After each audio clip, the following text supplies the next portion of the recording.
Some men are born with such darkness in their hearts that even their own mothers pray for their souls.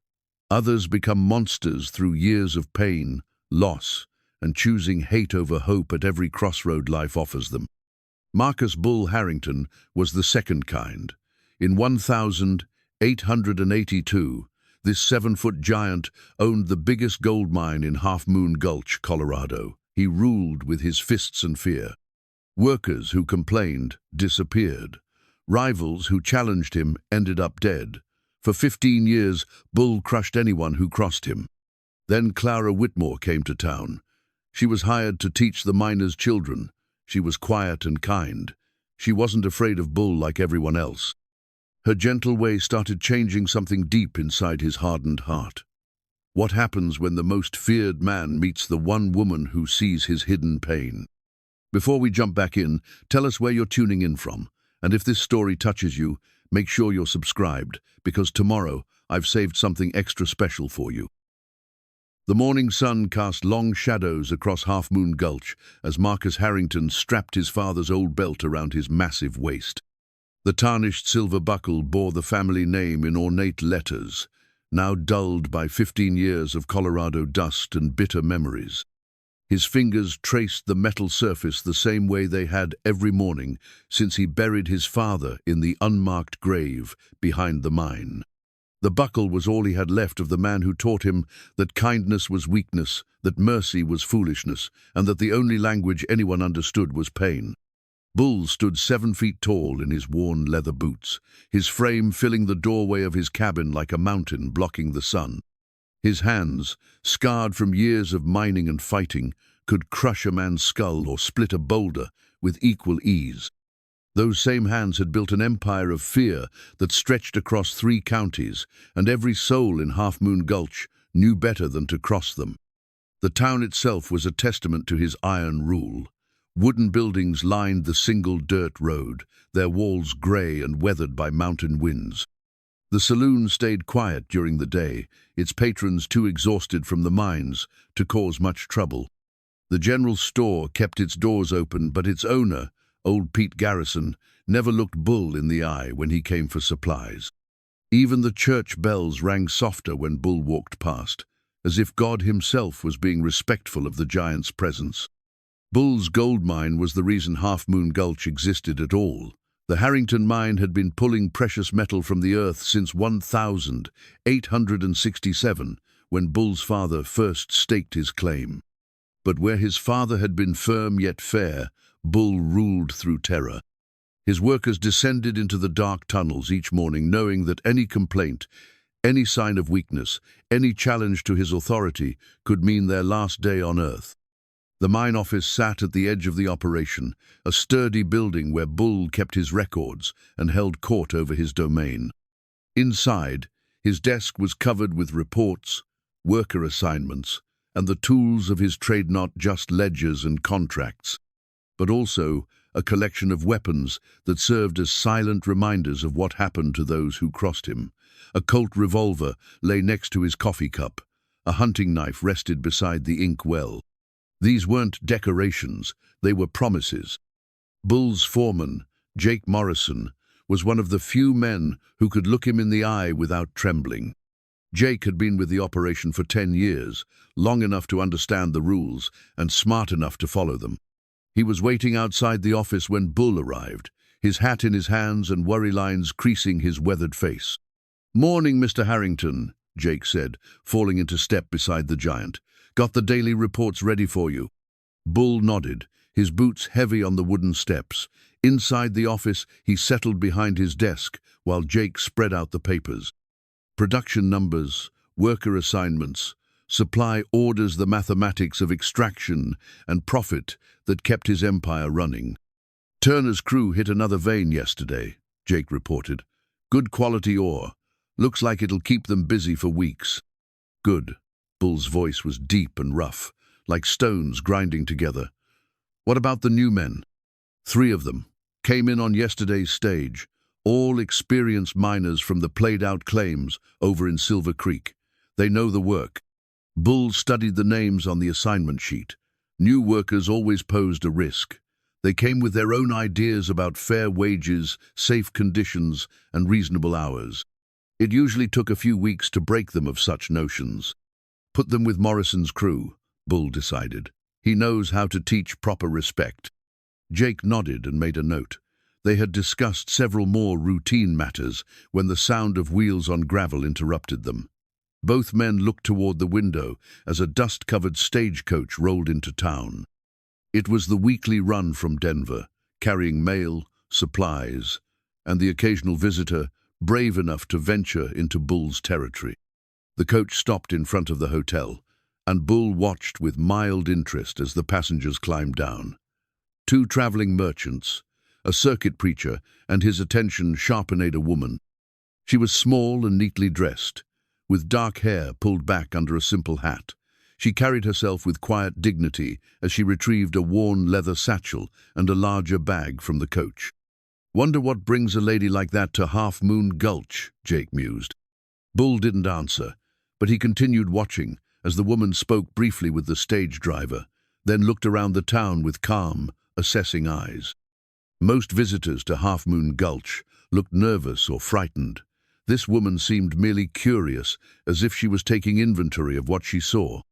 "Jake," Bull said quietly, "find out who she is and what she wants." His foreman nodded and headed for the door, but before he could leave, another figure appeared in their line of sight. Tom Bradley, one of the town council members, was hurrying toward the woman with the eager gait of someone who had been waiting for her arrival. Bull watched the exchange through his window. Bradley shook the woman's hand warmly, gesturing toward different buildings around town as he spoke. Then he pointed toward the old warehouse at the far end of the main street, the empty building that had been sitting unused for the past 2 years. Something about the scene troubled Bull, though he couldn't say exactly what. The woman's calm demeanor, perhaps, or the way she nodded thoughtfully at whatever Bradley was telling her. She didn't look like someone who was just passing through. "Mr. Harrington?" Jake was still standing by the door, waiting. "Never mind," Bull said, turning back to his papers. "Get back to the mine. I want those new men working by noon." But even as he tried to focus on production reports and ore samples, Bull found his attention drifting back to the window. The woman was gone now, presumably following Bradley toward whatever destination he had in mind. The town had returned to its usual quiet rhythm, but something felt different, changed. Bull had learned long ago to trust his instincts. In the 15 years since his father's murder, those instincts had kept him alive and in power. They were telling him now that the arrival of this quiet, composed woman was going to mean trouble for his carefully ordered world. He stood and walked to the window, studying the empty spot where the stagecoach had been. The dust was already settling, but the feeling of unease remained.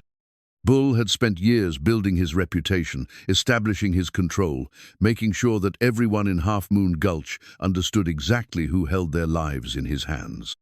That system had served him well, bringing him wealth and power, and the satisfaction of knowing that no one would dare challenge him the way they had challenged his father. But now, looking out at his domain, Bull couldn't shake the feeling that something fundamental was about to change.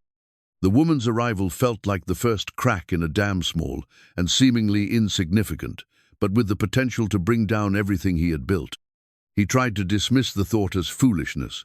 One small woman couldn't threaten his empire. She was probably just another temporary visitor who would leave on the next stagecoach, taking with her whatever naive ideas had brought her to Half-Moon Gulch in the first place.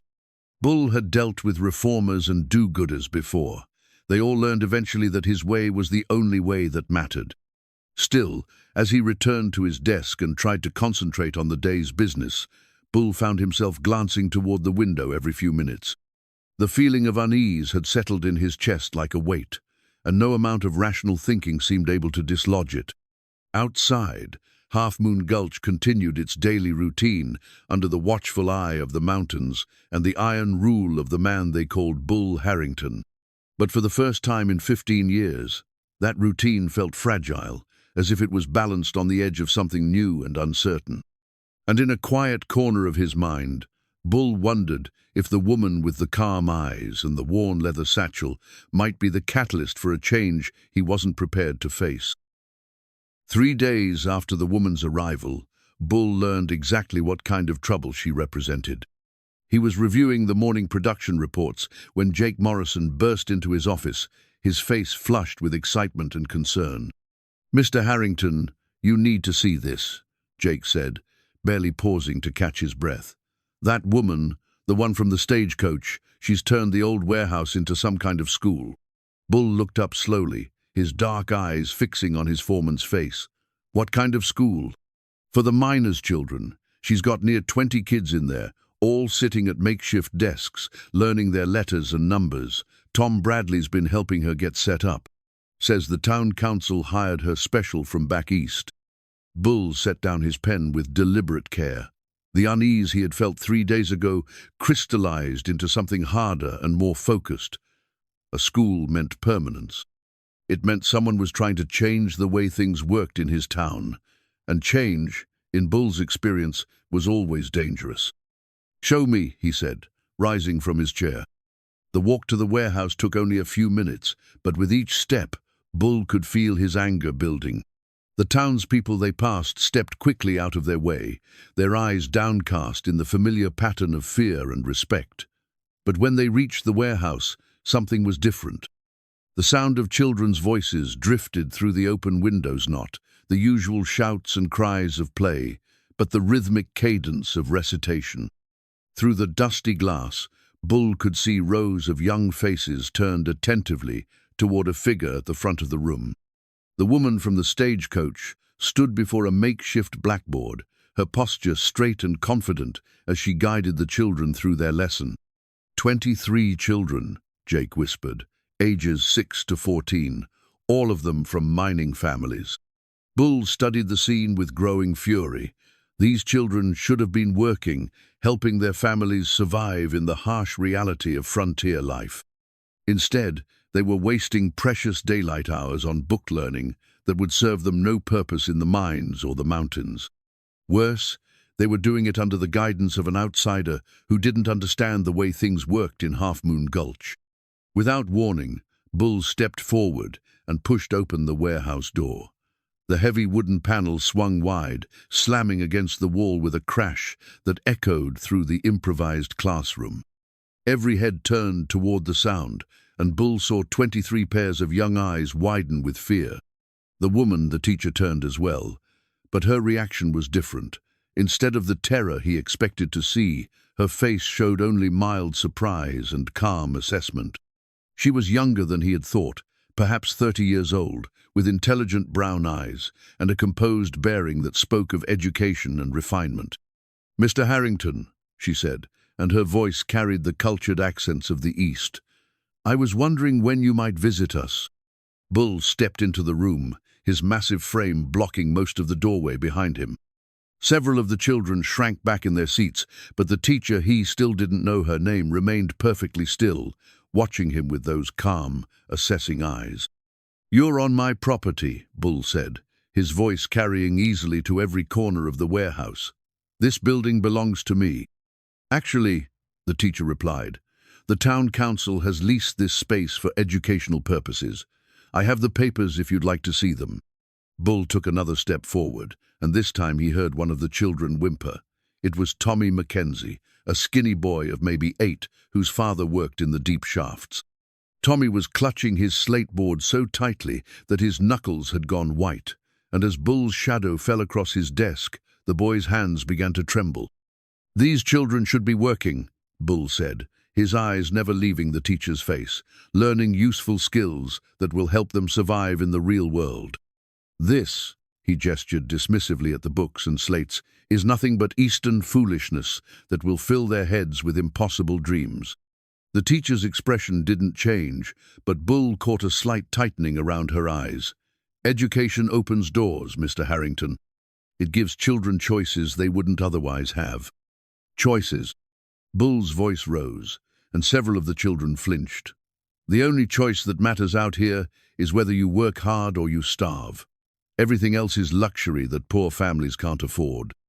As if summoned by his words, Tommy Mackenzie's slate board slipped from his trembling fingers. The child made a desperate grab for it, but fear had made him clumsy. The slate hit the wooden floor with a sharp crack, splitting cleanly in two. The room fell absolutely silent. Tommy stared down at the broken pieces of his slate, his young face crumpling with the knowledge that his family couldn't afford to replace it.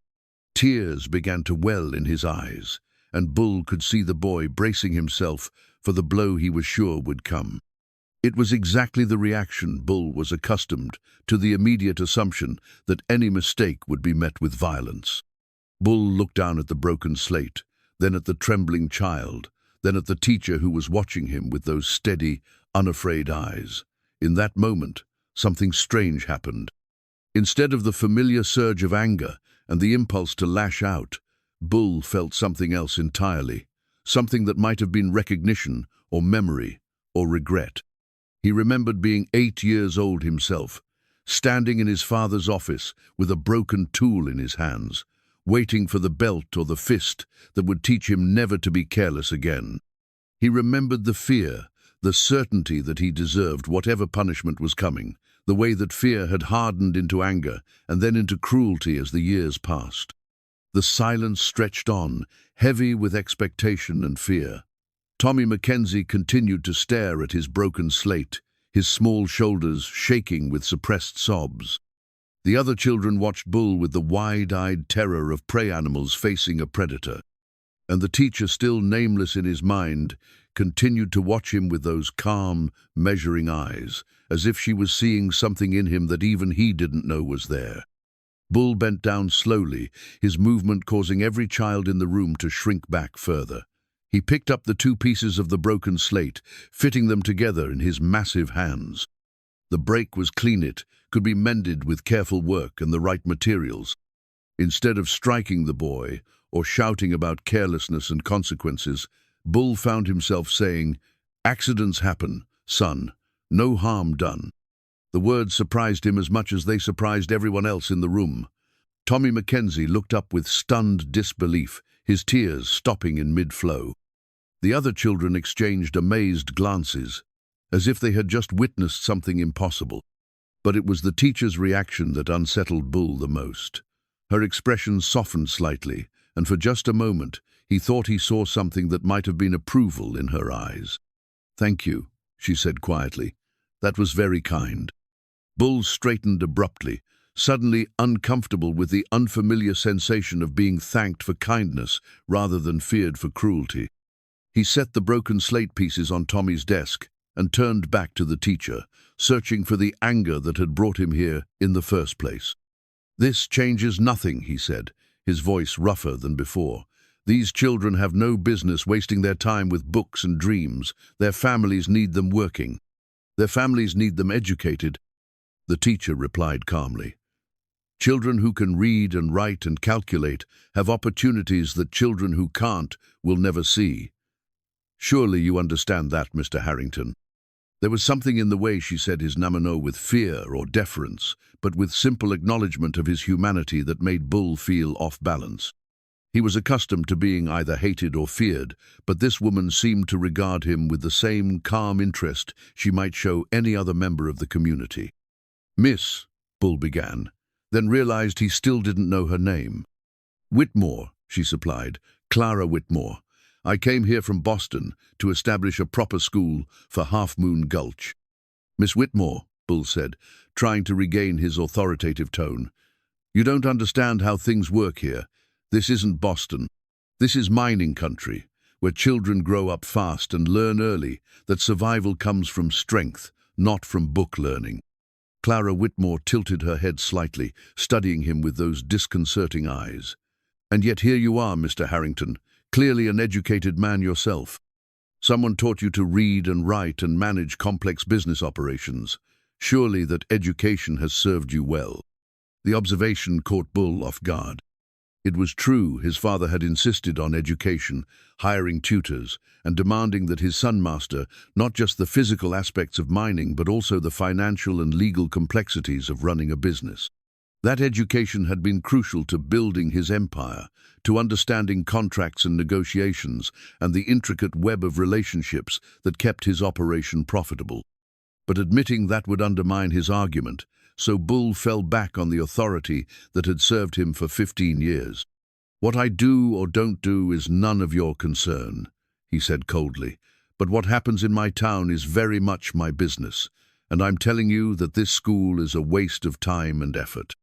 "Then we'll have to agree to disagree," Clara said, her tone remaining perfectly polite. "The town council has hired me to educate these children, and I intend to do exactly that."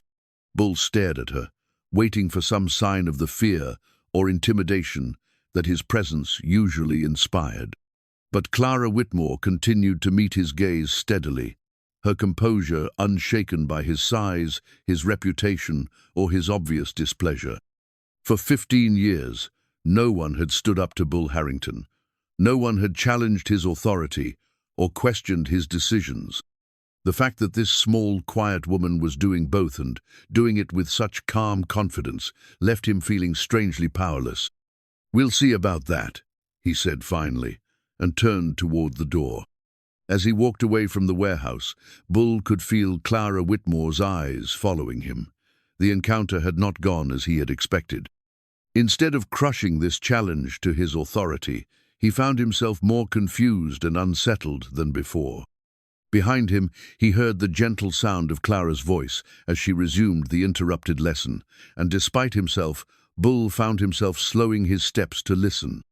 There was something in that voice, something warm and patient and utterly unafraid that stirred memories he had thought buried forever. Bull couldn't stop thinking about Clara Whitmore's eyes.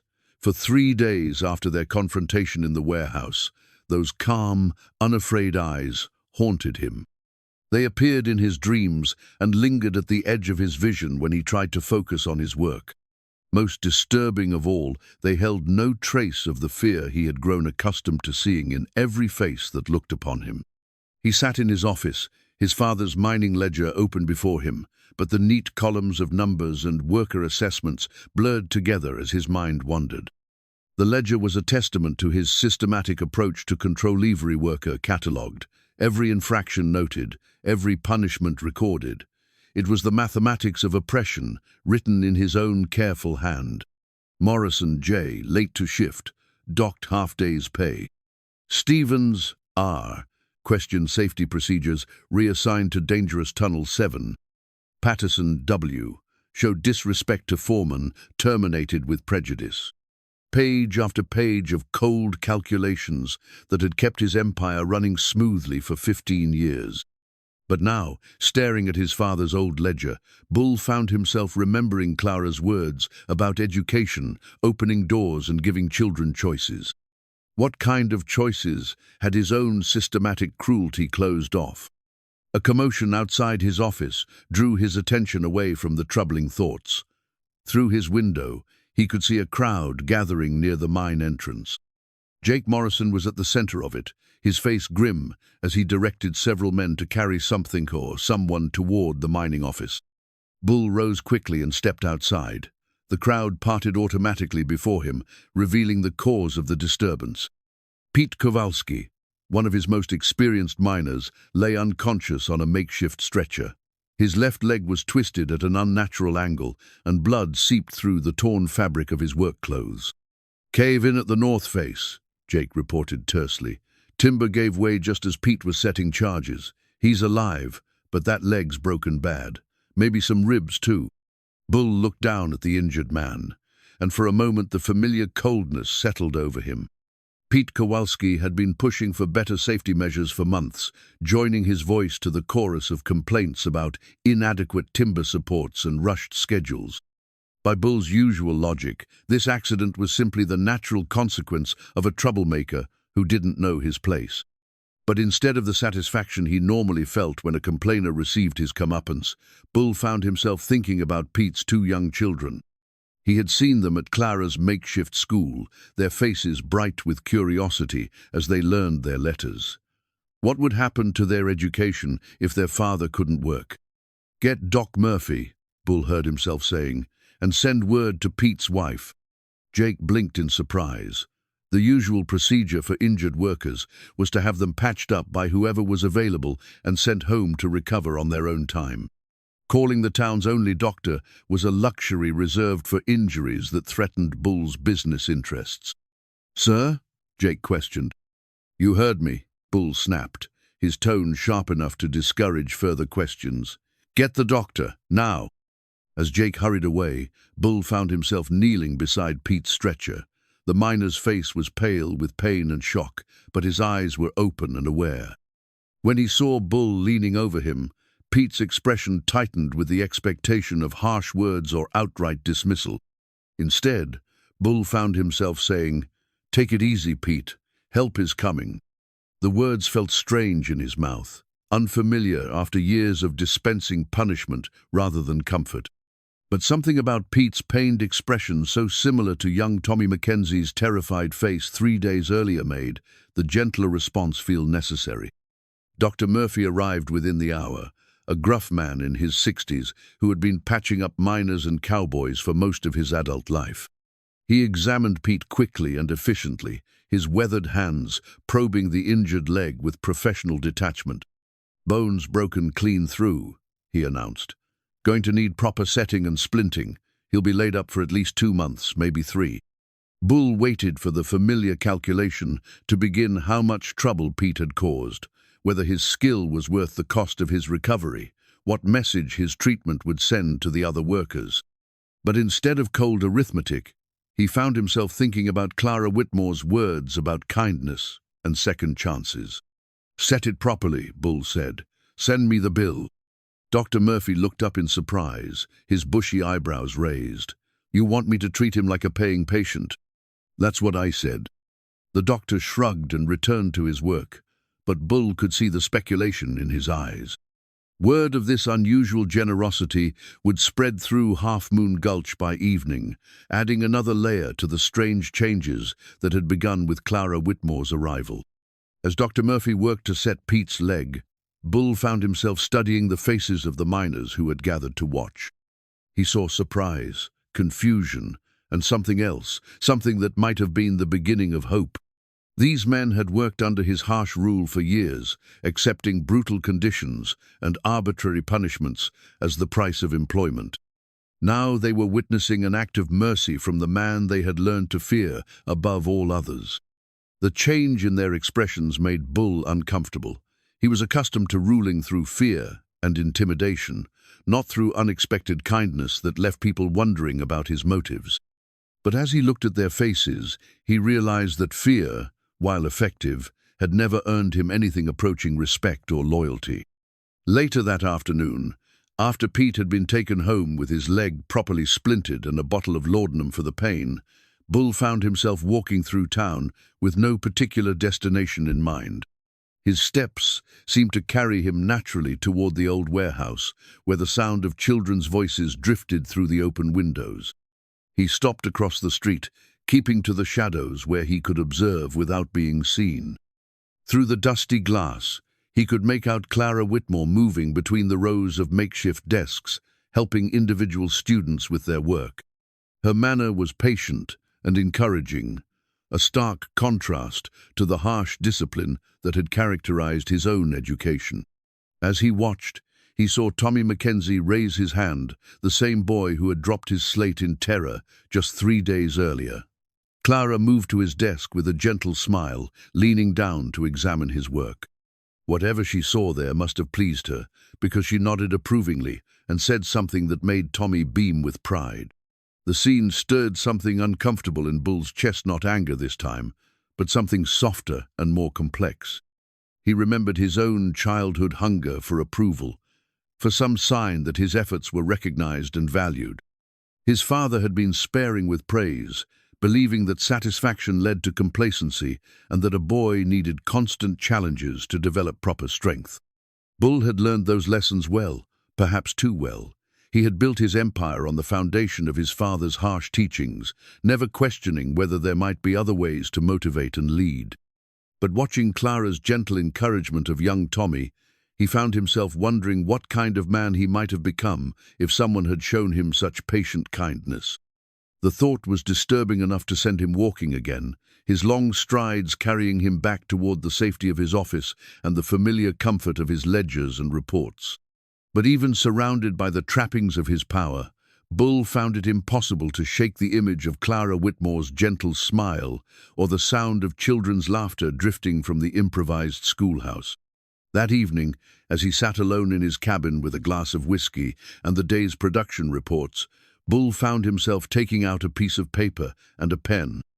He began to write, slowly and carefully, crafting words that he had no intention of sending, but that seemed important to put down on paper nonetheless.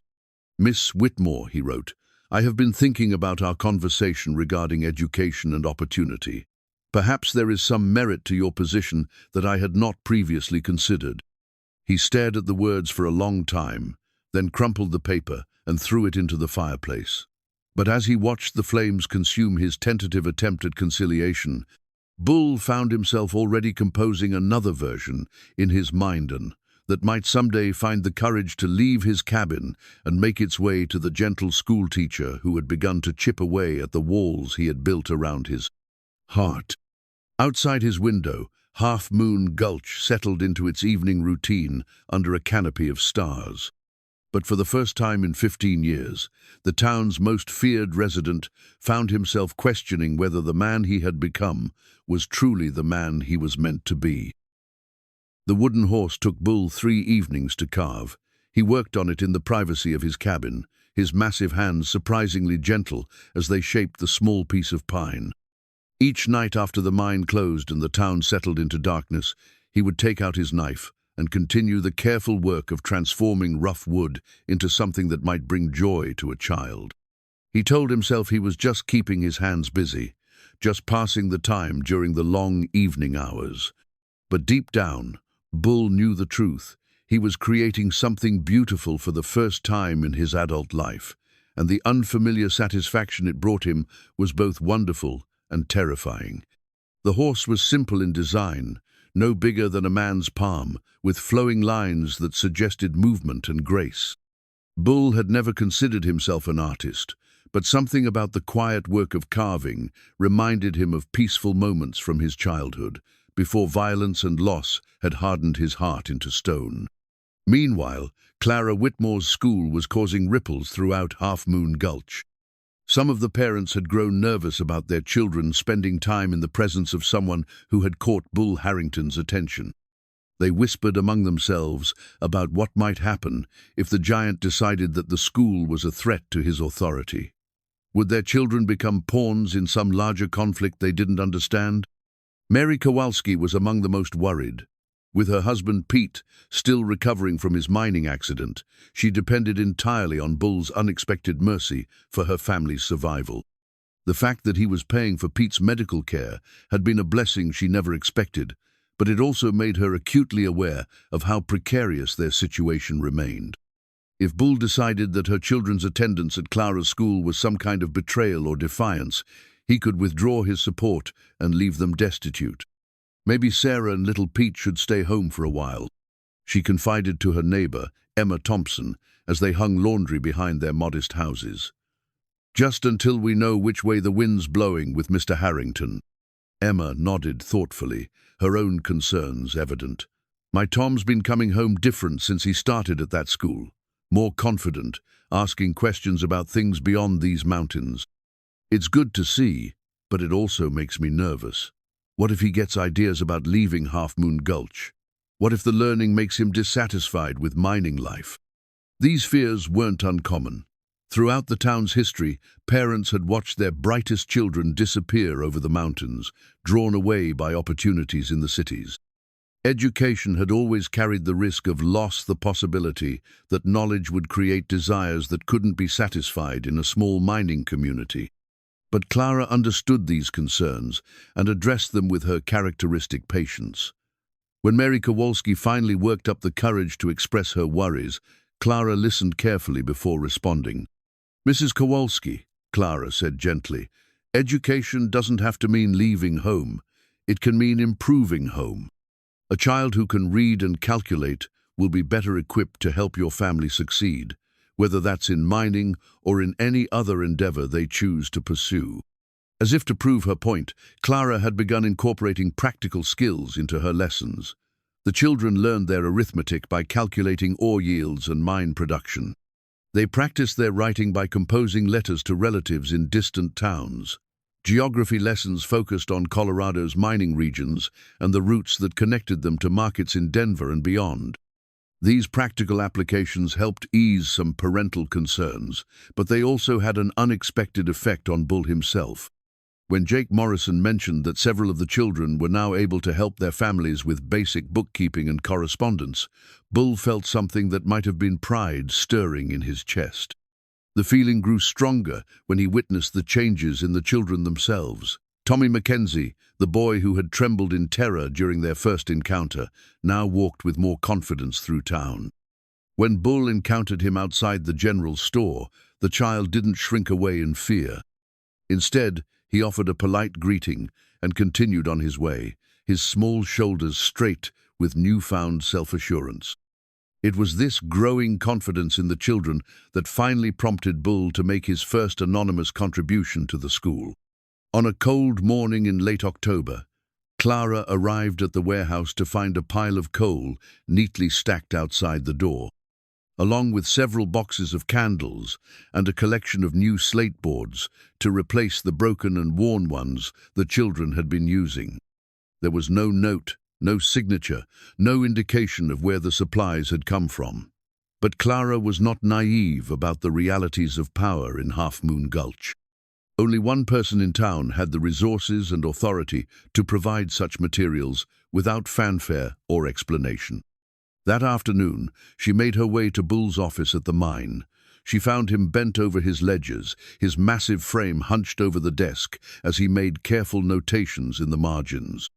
When she knocked on the open door, he looked up with an expression of carefully controlled surprise. "Miss Whitmore," he said, rising from his chair. "What brings you here?" "I came to thank whoever provided the supplies for the school," Clara said, stepping into the office.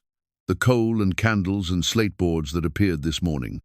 Bull's expression remained carefully neutral, but Clara caught a slight tightening around his eyes that confirmed her suspicions. "I wouldn't know anything about that," he said gruffly. "Maybe one of the other townspeople decided to help out." Clara smiled, a gentle expression that somehow made Bull feel more transparent than he was comfortable with. "Perhaps. But I wanted to make sure that whoever was responsible knew how much their generosity means to the children, and to me." The simple words of gratitude hit Bull harder than he had expected. He couldn't remember the last time someone had thanked him for anything other than showing mercy when they expected violence. The unfamiliar warmth that spread through his chest made him shift uncomfortably in his chair. "The children need proper supplies if they're going to learn," he found himself saying, then immediately regretted the admission. Clara's smile widened slightly. "Yes, they do, and they're learning beautifully. Tommy Mackenzie can now write his full name without any help. Sarah Kowalski is working through arithmetic problems that would challenge some adults. Little Pete Thompson has memorized half the poems in our reading primer." Despite himself, Bull felt a surge of something that might have been pride. These were the children of his workers, the next generation of Half-Moon Gulch residents. If they were truly learning and growing under Clara's guidance, perhaps there was something to be said for education after all. "That's," Bull began, then stopped himself. He had been about to say, "That's good," but such an admission would undermine everything he had argued during their first confrontation. Clara seemed to understand his dilemma. "Change isn't always comfortable, Mr. Harrington," she said gently, "but it's often necessary for growth." The observation was simple enough, but it carried implications that made Bull deeply uncomfortable.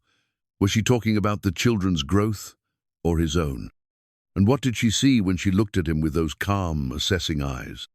Before he could formulate a response, Clara continued, "I wonder if you might consider visiting the school again, not to challenge what we're doing, but to see the progress the children have made.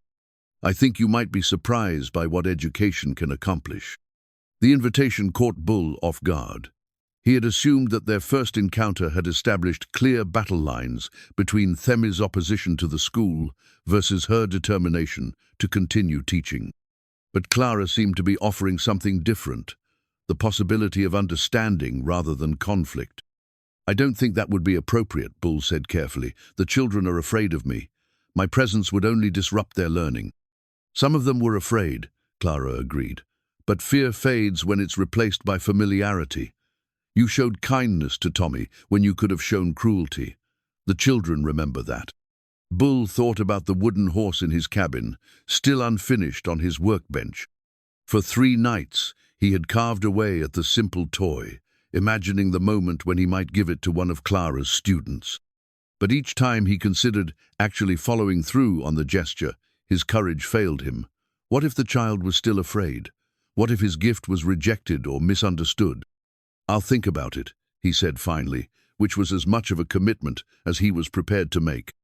Clara nodded, apparently satisfied with his non-answer. "The invitation stands, Mr. Harrington. You're welcome at our school any time." After she left, Bull found himself unable to concentrate on his ledgers.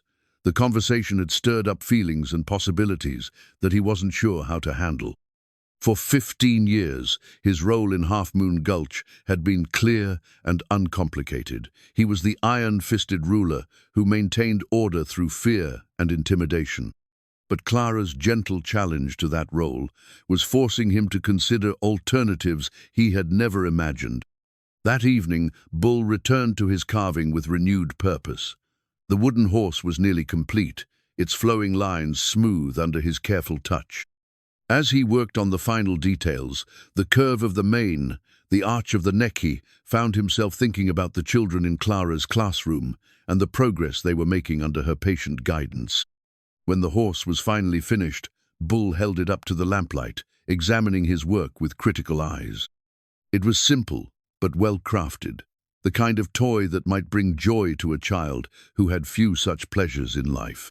More importantly, it was something he had created with his own hands, not destroyed or dominated or conquered, but brought into being through careful, gentle work. The realization that he was capable of creation as well as destruction felt like a revelation. For so many years, his hands had been instruments of violence and intimidation. But here was proof that they could also shape something beautiful and innocent and good. Bull set the wooden horse on his desk and stared at it for a long time. Tomorrow, perhaps, he would find the courage to give it to one of Clara's students. Or perhaps he would find some other way to contribute to the growing miracle that was taking place in the old warehouse. For the first time in 15 years, Marcus Harrington found himself looking forward to tomorrow, not because it would bring new opportunities to exercise his power, but because it might bring new chances to discover who he could become if he chose to be something other than the monster he had always been. Jeremiah Cross arrived in Half-Moon Gulch on a Tuesday morning in November, bringing with him the kind of polished menace that came from years of Eastern business dealings and calculated cruelty. Unlike Bull's raw, physical intimidation, Cross wielded his power through contracts and legal manipulations, using words as weapons and turning men's desperation against them. He was a man of average height but commanding presence, dressed in an expensive suit that looked out of place among the rough work clothes and practical attire of the mining town. His silver hair was perfectly groomed, his moustache precisely trimmed, and his pale blue eyes held the cold calculation of someone who viewed other people as resources to be exploited. Bull watched from his office window as Cross stepped down from his private carriage and surveyed the town with the appraising gaze of a predator selecting prey. Even from a distance, there was something familiar about the man's bearing that set Bull's teeth on edge. He had seen that particular combination of arrogance and avarice before, though he couldn't quite place where. Cross's first move was to establish himself at the hotel and begin making discreet inquiries about the local mining operations. Within hours, word reached Bull that the stranger was asking pointed questions about worker wages, mine safety, and the terms of employment that governed Bull's operation. More concerning still, Cross had begun approaching individual miners with carefully crafted offers that played on their long-standing grievances. "He's offering 20% higher wages," Jake Morrison reported during their evening meeting, "plus better safety conditions and shorter shifts. Says he's planning to open a new operation just north of town and needs experienced men to get it started." Bull studied his foreman's weathered face, looking for signs of temptation or disloyalty. Jake had been with him for 10 years, but 20% higher wages was nothing to dismiss lightly, especially for men with families to feed. "And what did you tell him?" Bull asked. "That? I'd think about it," Jake admitted. "Didn't seem wise to turn him down flat without knowing more about what he's planning." Bull nodded slowly. Jake's caution was understandable, even commendable. But the fact that his most trusted foreman was even considering Cross's offer was a clear sign that Bull's iron grip on the local labor force might not be as secure as he had believed. The next few days brought more troubling news. Cross had established himself as a charming and generous presence in the town's social circles, buying drinks at the saloon and making substantial donations to various civic causes. Most significantly, he had announced his intention to fund a grand social event, a harvest festival and fundraiser, to benefit Clara's school. The announcement caught Bull completely off guard.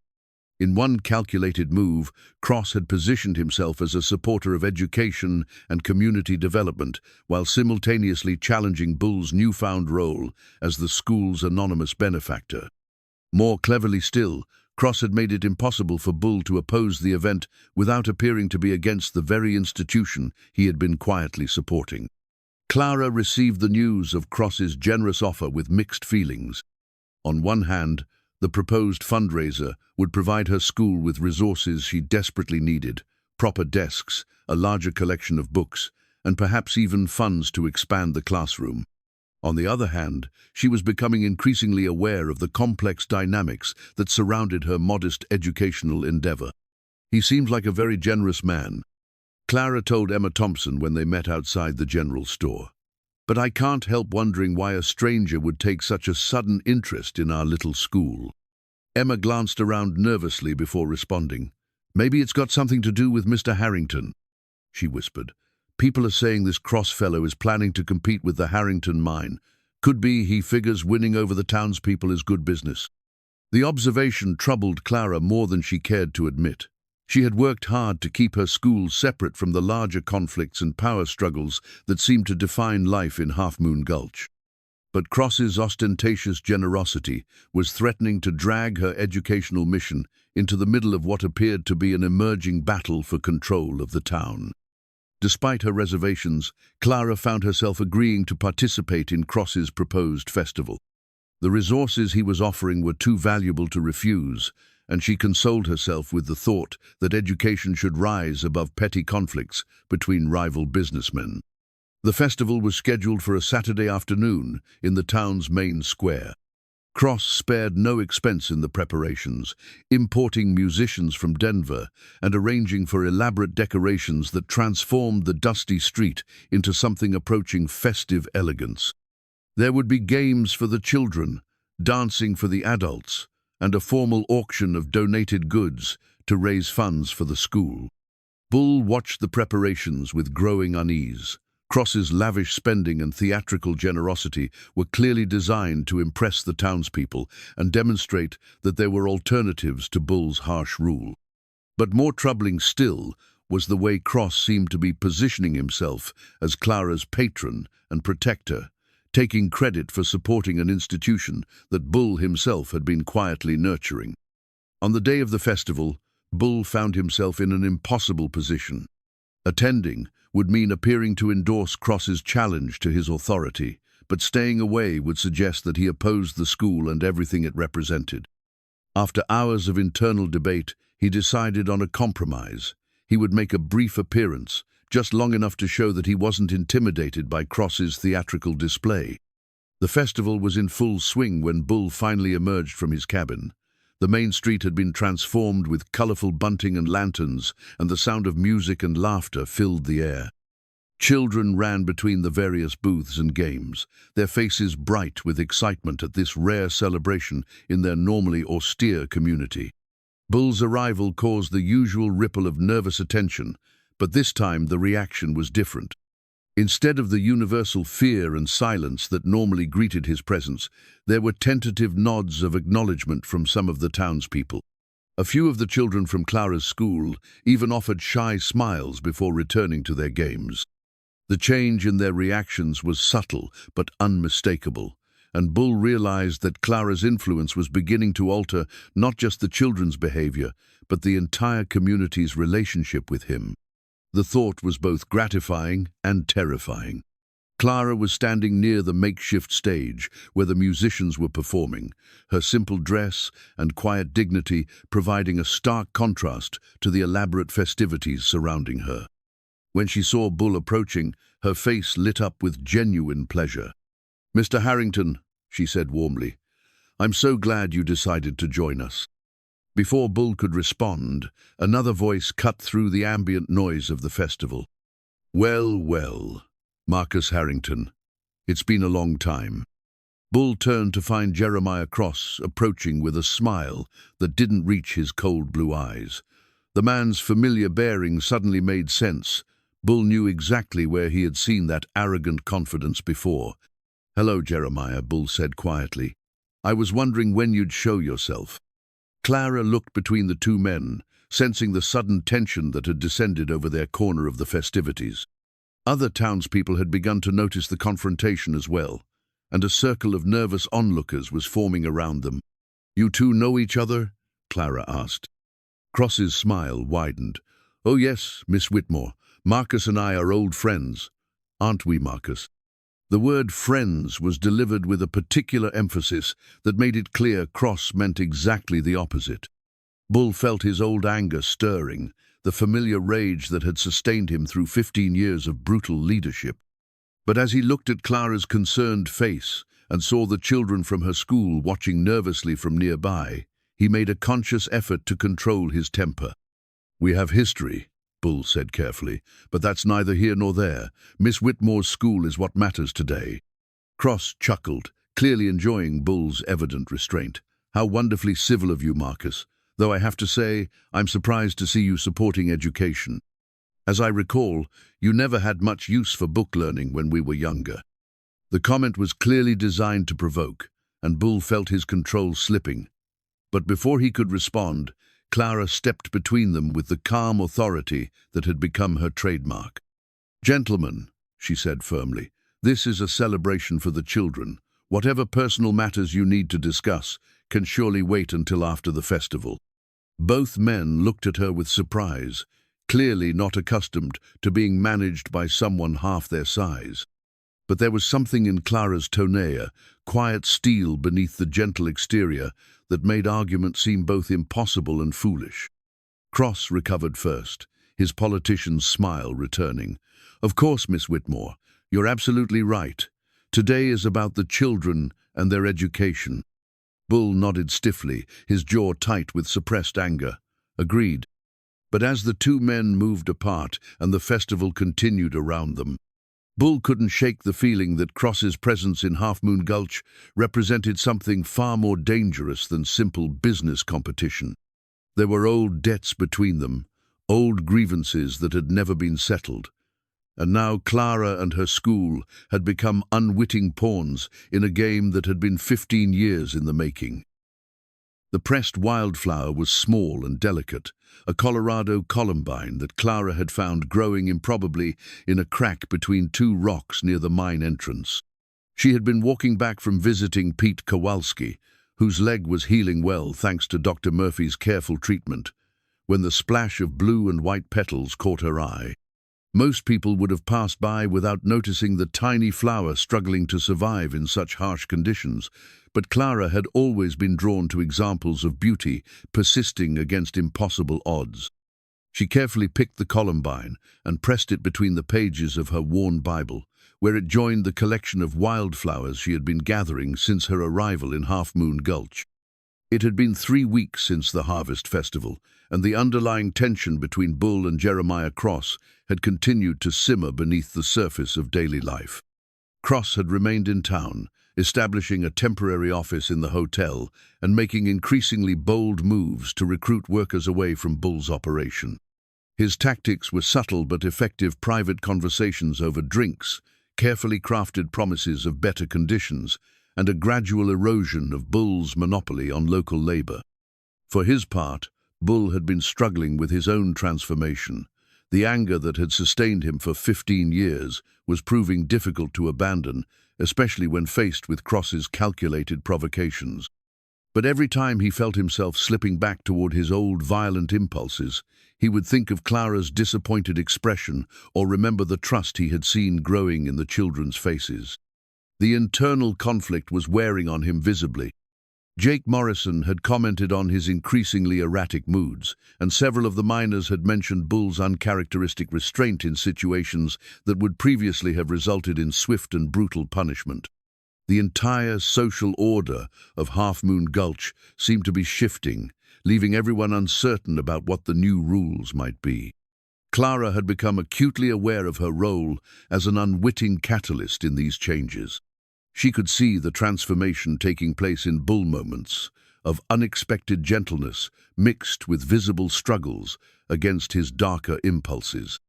She could also see the way Cross was manipulating the situation, using her school and the children as leverage in whatever larger game he was playing.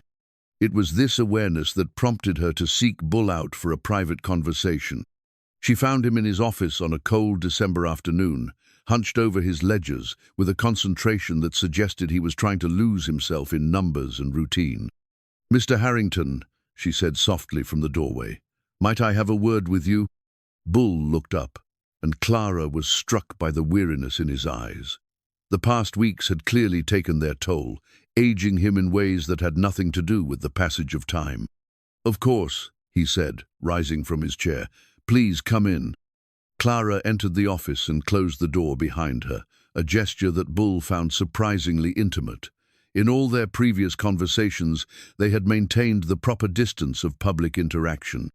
This felt different, more personal, and therefore more dangerous. "I wanted to thank you again for the supplies you've provided for the school," Clara began, settling into the chair across from his desk. "The children are thriving with proper materials to work with." Bull nodded awkwardly, still uncomfortable with gratitude. "They deserve the best tools available if they're going to learn properly." "Yes, they do," Clara agreed. "But I sense that your support for education goes deeper than just providing supplies. You've been changing, Mr. Harrington. The entire town has noticed." The observation made Bull shift uncomfortably in his chair. He had hoped that his internal struggles were less visible than they apparently were.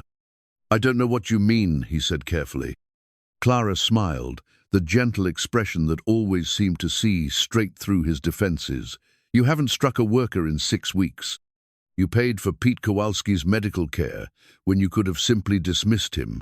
You've been attending community events and making an effort to be part of the town rather than just its ruler." Each example she cited was accurate, and Bull realized that Clara had been watching him far more closely than he had imagined.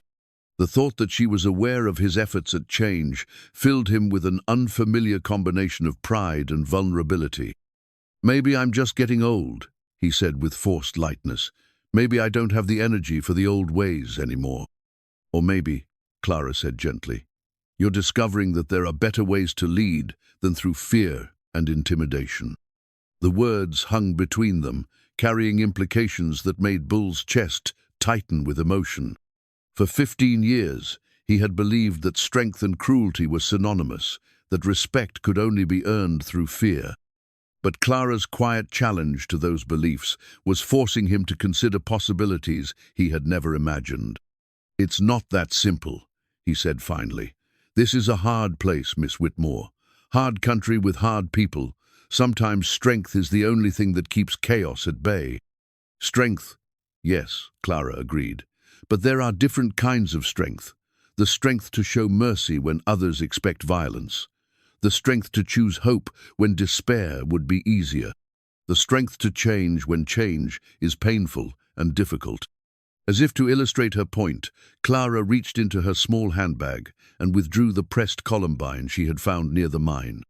The delicate flower looked impossibly fragile against the rough wood of Bull's desk, yet it had somehow managed to survive and bloom in one of the harshest environments imaginable. "I found this growing near your mine entrance," she said, placing the flower carefully between them. A little thing, struggling to live in the crack between two rocks. Most people would say it has no business trying to grow in such a place. Bull stared at the tiny flower, understanding the metaphor but unsure how to respond to it. The columbine was beautiful in its fragility, but it also seemed to represent everything that was vulnerable and impractical about Clara's gentle approach to the world. "It's very pretty," he said awkwardly, "but it won't last long out here. Winter's coming, and flowers like that aren't built for Colorado cold." "Perhaps not," Clara agreed, "but it bloomed anyway. It chose beauty over safety, hope over despair, and while it bloomed, it brought something lovely into a harsh place." The simple observation hit Bull harder than he expected. Without quite realizing what he was doing, he reached out and touched the pressed flower with one massive finger, marveling at its delicate structure and the courage it must have taken to grow in such an unlikely place. "Is that what you're doing here?" he asked quietly. "Choosing to bloom in a harsh place?" Clara's smile deepened, and for a moment, Bull saw something in her eyes that might have been affection, not just sympathy or professional concern, but genuine care for the difficult man sitting across from her. "I'm trying too," she said, "and I think you're trying to do the same thing." The comment stirred something deep in Bull's chest, a longing for connection and understanding that he had buried so deeply he had almost forgotten it existed. For just a moment, he allowed himself to imagine what it might be like to be the kind of man who deserved Clara's affection, gentle instead of brutal, protective instead of predatory, nurturing instead of destructive. But the moment was shattered by a commotion outside the office. Angry voices and the sound of running feet drew both Bull and Clara to the window, where they could see a crowd gathering near the hotel. At the center of the disturbance was Jeremiah Cross, gesturing emphatically as he addressed a group of Bull's workers. "What's he doing now?" Bull muttered, his jaw tightening with familiar anger. Clara placed a restraining hand on his arm, the first time she had touched him deliberately. The contact sent an unexpected jolt through Bull's nervous system, a reminder of how long it had been since anyone had touched him with anything other than fear or violence. "Don't let him provoke you," she said softly. "That's exactly what he wants." Bull looked down at her small hand on his powerful forearm, then up at her calm, steady eyes. In that moment, he realized that Clara Whitmore had become more than just a teacher who challenged his authority or a gentle soul who inspired his better nature. She had become someone he cared about deeply and dangerously. The realization terrified him more than any physical threat ever had. Because if Clara mattered to him, then she could be used against him. And from the calculating look in Jeremiah Cross's pale blue eyes, Bull suspected that his old enemy was already beginning to understand exactly how to hurt him most effectively. "You should stay away from me," Bull said suddenly, his voice rough with emotion. "Cross is dangerous, and if he thinks you matter to me—" "Do I?" Clara interrupted, her question direct and unflinching. "Matter to you?" Bull stared at her, caught between honesty and the protective instincts that had kept him alive for 15 years. Outside, Cross's voice rose above the crowd, and Bull could hear the poisonous words designed to turn his workers against him. But inside this office, with Clara's hand still resting on his arm and her eyes searching his face for truth, the larger world seemed very far away. "Yes," he said finally, the admission feeling like stepping off a cliff. "God help us both, but yes." Bull found the faded daguerreotype while searching through his father's old papers for legal documents that might help him counter Cross's increasingly aggressive recruitment tactics. The photograph had been hidden behind other papers in a wooden box that Bull hadn't opened since his father's death 15 years earlier. When he finally pulled it free and held it up to the lamplight, the image made his blood run cold. Two men stood side by side in front of a mining operation, their arms draped over each other's shoulders in the casual friendship of business partners. Bull recognized his father immediately, the same strong jaw, the same direct gaze that Bull himself had inherited. But the second man, younger and leaner but unmistakably familiar, was Jeremiah Cross. Bull's hands trembled as he stared at the photograph, his mind racing to process the implications. Cross had claimed they were old friends, but Bull had assumed he meant some casual acquaintance from childhood or business dealings. This image suggested something far more significant: a partnership, a relationship of trust and mutual benefit that preceded his father's death. Suddenly, fragments of memory began falling into place like pieces of a terrible puzzle: his father's mysterious late-night meetings in the weeks before his murder, the legal documents that had gone missing after the funeral, the way certain mining claims had been transferred to new owners within months of his father's death, all of them somehow connected to operations that Cross now controlled. Bull set the photograph on his desk with exaggerated care, as if the image itself might explode if handled roughly. Then he began searching through the rest of his father's papers with desperate intensity, looking for anything that might confirm or deny the horrible suspicion that was growing in his mind. What he found was worse than he had imagined. Hidden beneath stacks of routine correspondence were copies of partnership agreements, mineral rights contracts, and profit-sharing arrangements that painted a clear picture of extensive business dealings between his father and Jeremiah Cross. According to these documents, Cross had been his father's silent partner in several mining ventures, providing capital and legal expertise in exchange for a substantial share of the profits. But the most damning evidence was a letter dated just 1 week before his father's murder. In his father's careful handwriting, Bull read words that turned his understanding of the past 15 years upside down. "Jeremiah, I cannot continue our partnership under these conditions. Your methods are becoming too ruthless, and I will not be party to the intimidation and violence you seem to favor. I am dissolving our agreements effective immediately and returning your initial investment. Find another partner for your schemes." Bull read the letter 3 times, each reading adding another layer of terrible understanding. His father hadn't been murdered by random criminals or claim jumpers, as Bull had always believed. He had been killed by his own business partner, a man who had decided that dissolving their partnership was unacceptable and that murder was a reasonable solution to their disagreement. The realization hit Bull like a physical blow, leaving him gasping for breath as 15 years of grief and rage suddenly found their true target. Every act of cruelty he had committed, every life he had destroyed in his quest to become strong enough that no one could hurt him the way they had hurt his father, all of it had been based on a lie. The real killer hadn't been some faceless enemy. He had been a trusted friend who had betrayed that trust for money and power. But the revelations weren't finished. As Bull continued searching through the papers, he found evidence that Cross's crimes extended far beyond his father's murder. There were forged documents transferring mineral rights, false witness statements about mining accidents, and correspondence that suggested Cross had been systematically eliminating business rivals throughout Colorado for more than 20 years.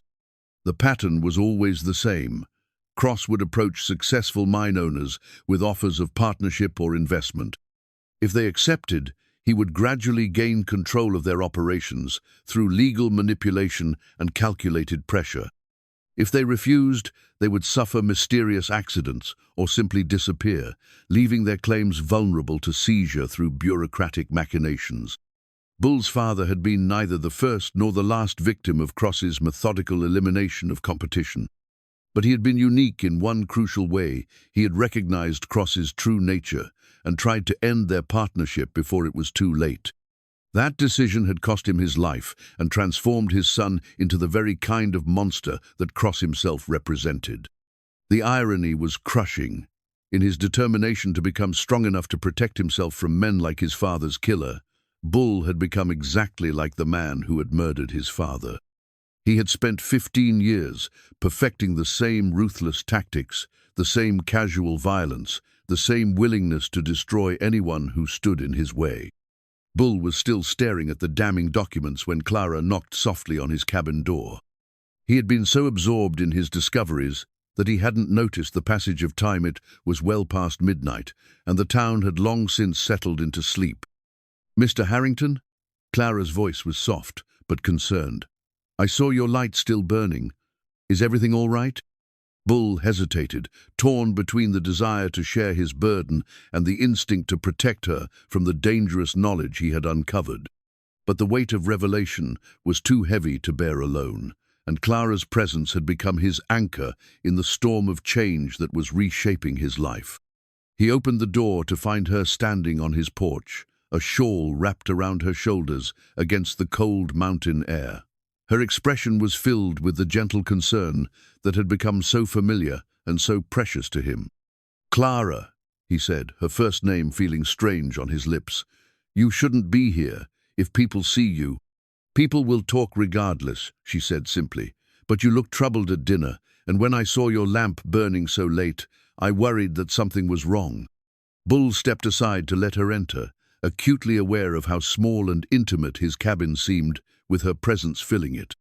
Clara's eyes immediately went to the papers scattered across his desk, and Bull realized that he had no choice but to share what he had discovered.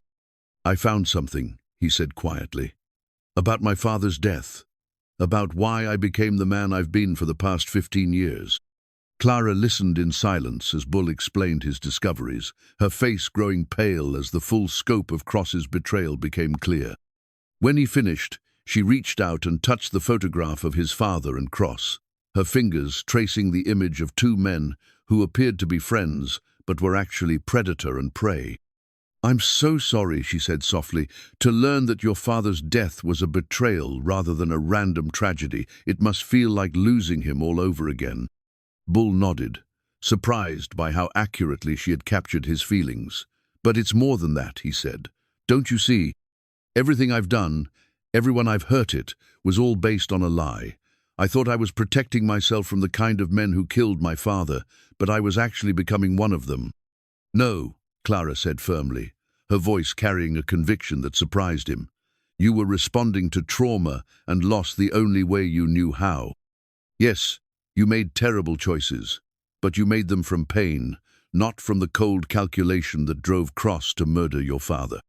The distinction she was drawing felt important, though Bull wasn't sure he understood why.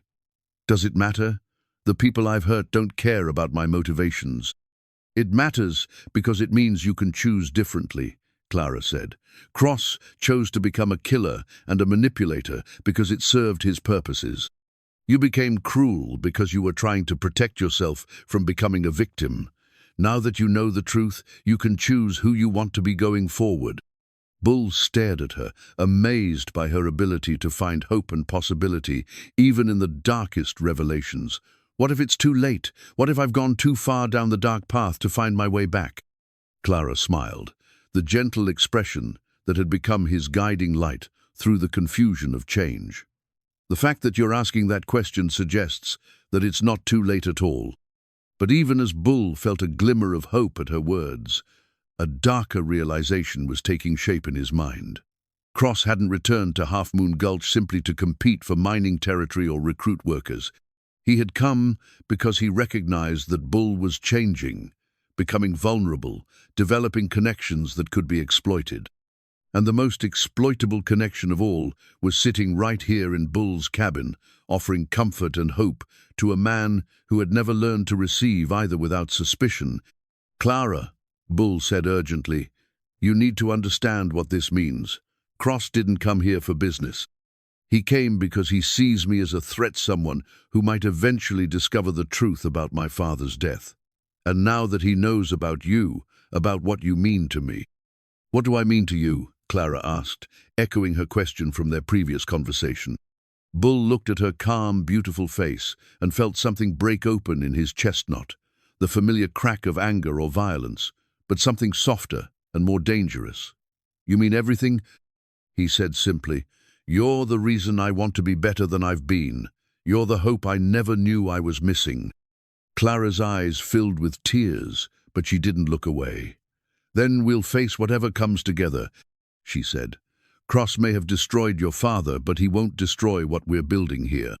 Bull wanted to believe her, but he could already see the shape of Cross's strategy forming. The man who had murdered his father was patient and calculating, willing to wait years for the perfect moment to strike. And that moment was approaching fast, with Clara positioned as both the prize and the weapon in a game that Bull was only beginning to understand. Bull's father's gold pocket watch had stopped at exactly 11, 47, frozen at the moment when Jeremiah Cross's bullet had ended Thomas Harrington's life 15 years ago. Bull had carried the watch every day since the funeral, its silent face serving as a constant reminder of loss and the need for vigilance.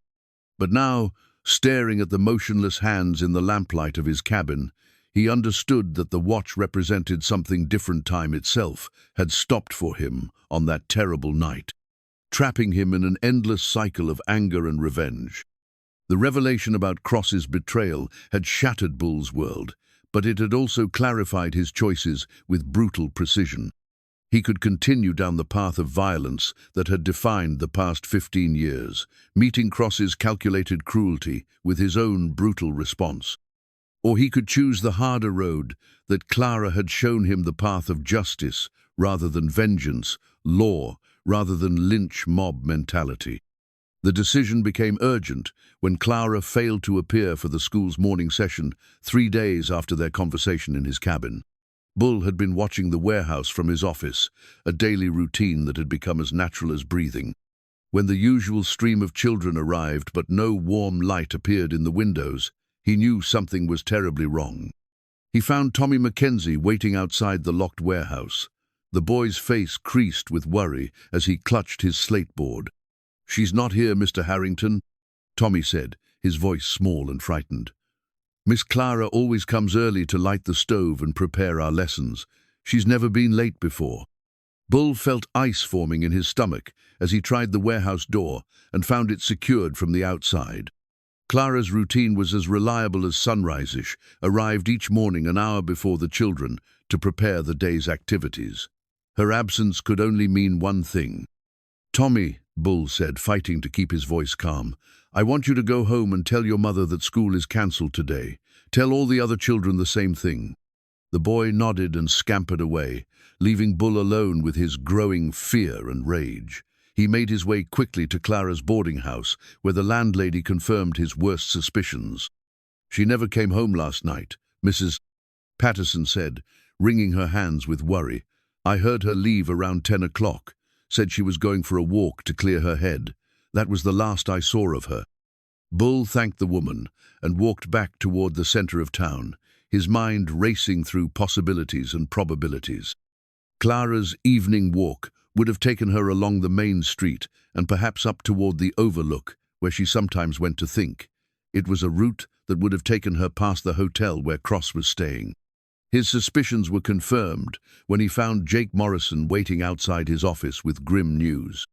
"Found this nailed to your door this morning," Jake said, handing Bull a folded piece of expensive paper. "Figured you'd want to see it right away." Bull unfolded the note with hands that trembled slightly despite his efforts at control. The message was brief and written in Cross's precise handwriting. "Marcus, Miss Whitmore is enjoying my hospitality at my temporary residence in the mountains. If you wish to see her again, you will sign over the deed to your mine and leave Half-Moon Gulch permanently. You have until sunset tomorrow to decide. Come alone to Eagle's Nest Canyon at the appointed time if you choose to comply.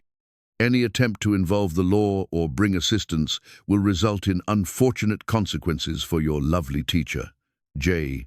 Cross." Bull read the note twice, his vision blurring with rage that threatened to overwhelm his newfound restraint. Every instinct screamed at him to gather his weapons and ride into the mountains with violence as his only companion. For 15 years, that response had served him well, crushing enemies and obstacles through the application of overwhelming force. But Clara's voice echoed in his memory, reminding him that there were different kinds of strength. The strength to show mercy when others expected violence. The strength to choose hope when despair would be easier. The strength to change when change was painful and difficult. Bull closed his eyes and forced himself to think beyond the immediate fury that Cross's ultimatum had triggered. This was exactly what his enemy wanted for Bull to revert to his old ways, to become the monster that Cross himself represented.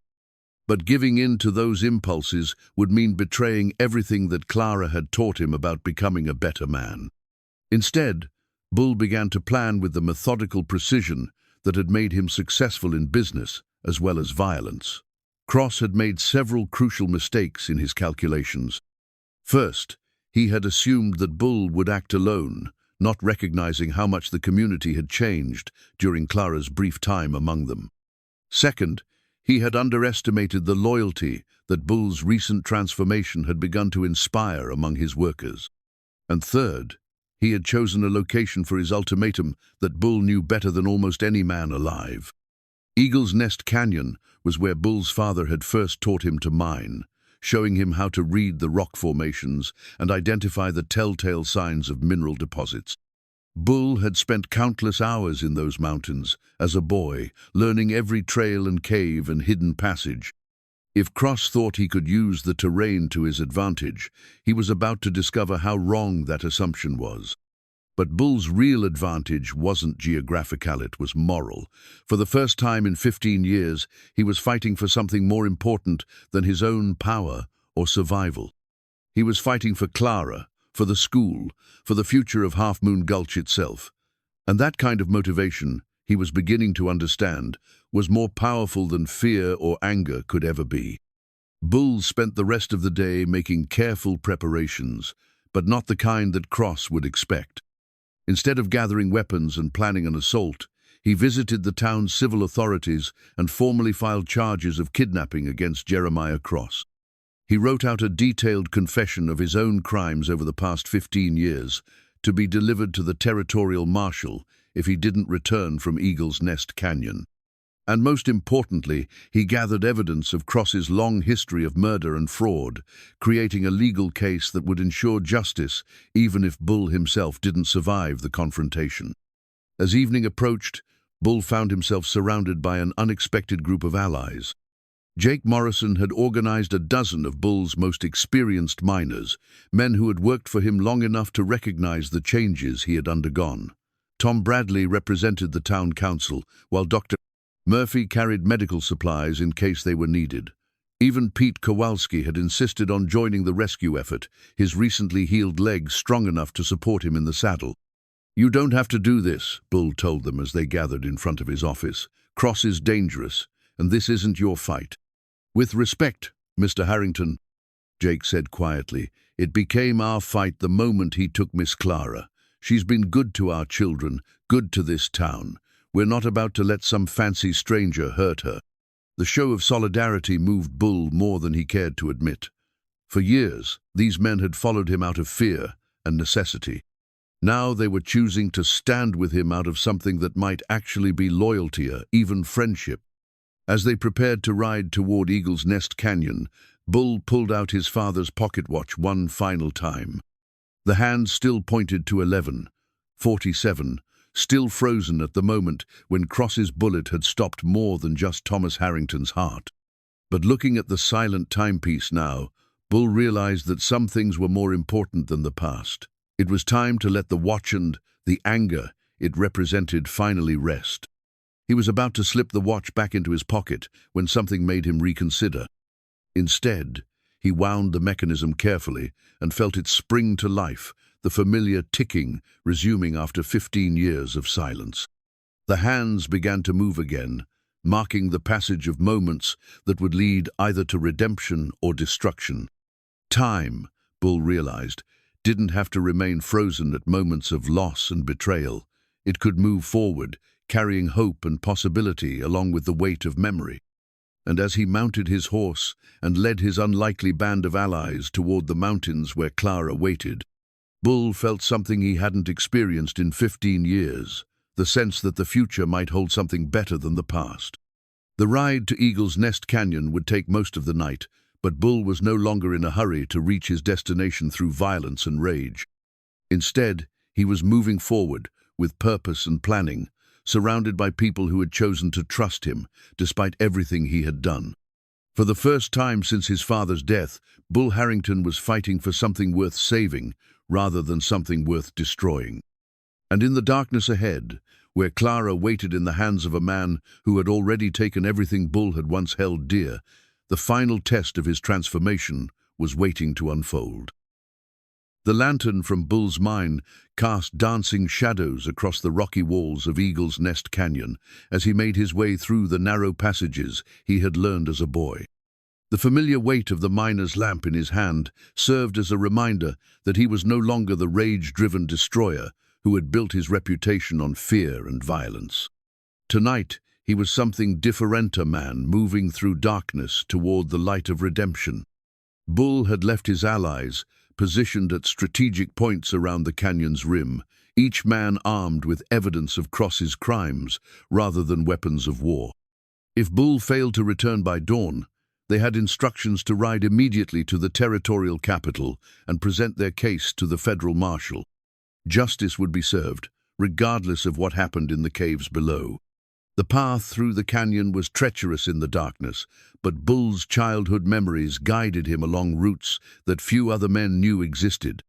Cross had chosen Eagle's Nest because it appeared to be a natural fortress with limited access points and excellent defensive positions. But Bull understood the true geography of this place, the hidden passages and forgotten mine shafts that honeycombed the entire mountainside. As he climbed higher into the canyon, following the faint glow of firelight that marked Cross's temporary camp, Bull could feel the old fury trying to resurface. Every step brought back memories of his father's death, of the 15 years of misdirected anger that had followed.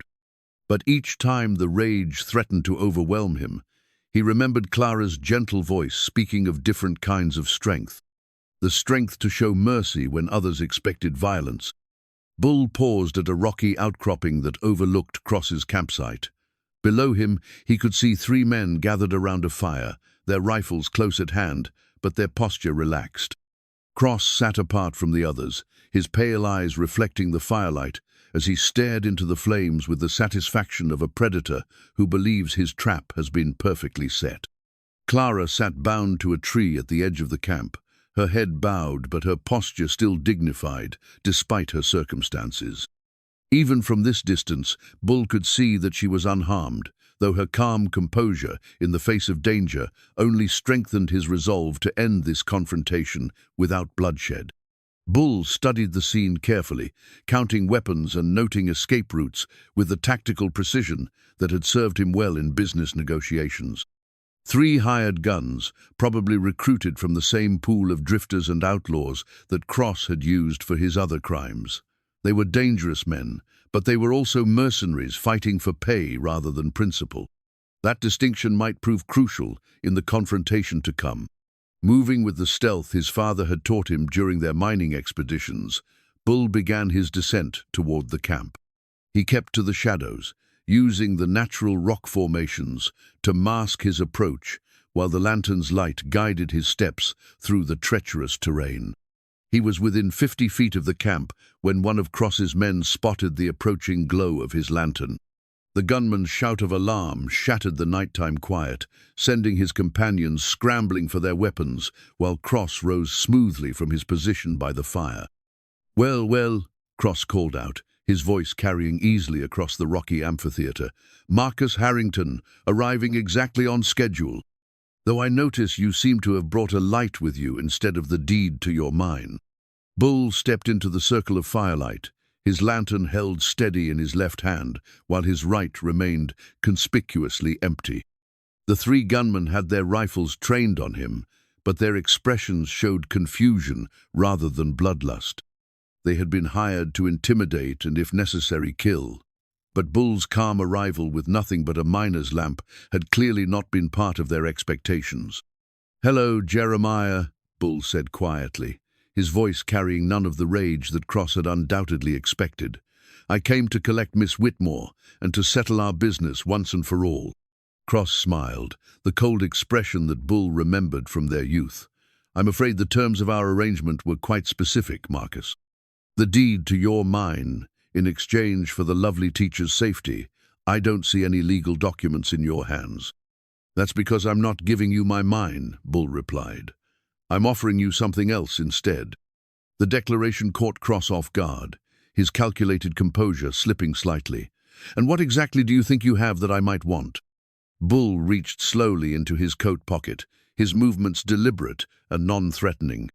The 3 gunmen tensed, but he emerged with nothing more dangerous than a folded piece of paper, the daguerreotype of Cross and his father, that had revealed the truth about the past. "I have the proof of what you really are," Bull said, holding up the photograph so that Cross could see it clearly in the firelight. Pictures, documents, witness statements. Everything the territorial marshal needs to hang you for murdering my father and God knows how many other men. Cross's face went pale in the flickering light, his eyes fixed on the image that connected him to Thomas Harrington's murder. For a moment, the mask of civilized charm slipped completely, revealing the cold killer beneath. "You think that changes anything?" Cross snarled. "You think anyone will care about the death of one miner 15 years ago?" "I think they'll care about the pattern," Bull replied calmly. 12 other men, Jeremiah.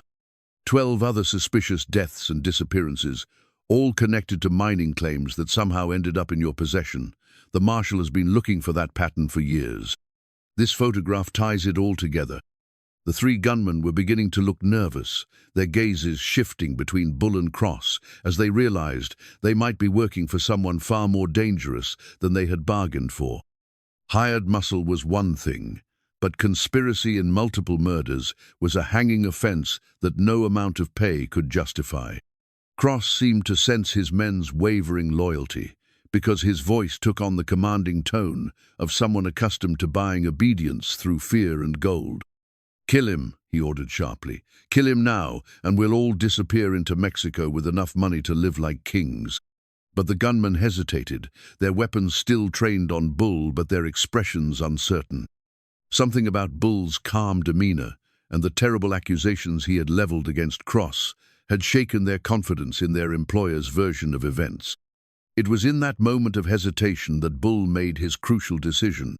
Instead of drawing a weapon or diving for cover, he did something that no one in the canyon expected. He began to speak to Cross's hired guns, as if they were reasonable men capable of making moral choices. "You 3, Bull said, his voice carrying the authority he had developed through years of leadership. "You're being paid to kidnap and murder for a man who's killed at least 13 people in cold blood. Is that really how you want to end your lives? On the wrong end of a federal noose?" The question hung in the air like smoke from the campfire, and Bull could see doubt beginning to crack the facade of professional indifference that the gunmen had maintained. These were hard men who had done hard things, but they were also pragmatists who understood the difference between manageable risk and suicidal stupidity.